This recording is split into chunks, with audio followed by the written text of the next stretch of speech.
Day 11 na sa ating kampanya para maging konsehal dito sa unang distrito ng Mandaluyong.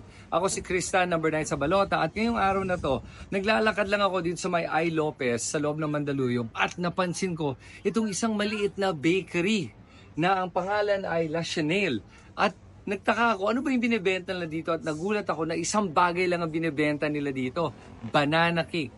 Syempre, out of curiosity, sinubukan ko, bumili ako ng isa sa halagang 70 pesos lang.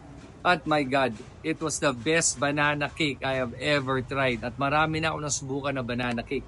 At alam nyo kung bakit nagustuhan ko itong negosyo ito? Kasi naaalala ko talaga yung aking advokasya na para tulungan ng mga negosyo na tulad nito na para mapabilis ang proseso at yung paglalakad nila ng mga permits at iba't ibang bagay sa gobyerno, kasi naniniwala ko na ang gobyerno at ang negosyo ay kailangan magtulong-tulungan para lalo pang umunlad ang ating lungsod at ang buhay ng ating mga kababayan at mga kapitbahay. Ayan. Ito si El Rey and si Liberty, yung may-ari ng The Chanel Bake Shop. Chanel Bake Shop. Chanel Okay. Bake Shop. 15 years na sila nagne-negosyo ng banana. Yes. Of course, it's made of fresh ingredients and walang preservative. So we make sure na it's freshly baked when we And deliver. all natural. All natural, yeah, that's the term.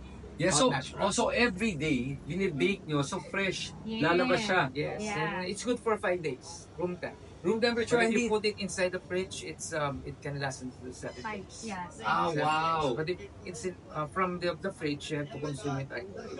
Yes. I suggest room temp lang. Okay, 5 days. O kung hindi naman tatagal ng 5 days sa hindi nga tumagal ng 5 days to bumili ako eh. Magkano isang loaf o isang cake? Yes, 70 pesos only. That's it. Yeah, Yes. 7 Oh my God. So anytime ba pwede sila dumaan dito para Yes. makabili? Of course. We're located at 70 I. Lopez, Barangay New Saniga. In front of In front of Good Good Shepherd Christian School. So hope you visit.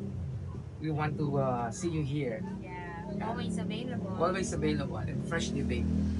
Oh, yan. Alam na nyo guys, saan makukuha yung pinakamasarap na banana cake sa buong Pilipinas. Yeah. Marami na ako na-try na banana cake. And I'm Thank telling you, you, ito sir. na ang pinakamasarap Ayan. sa buong Pilipinas. Subukan na nyo. Kristan para sa pagbabago. That's a performance.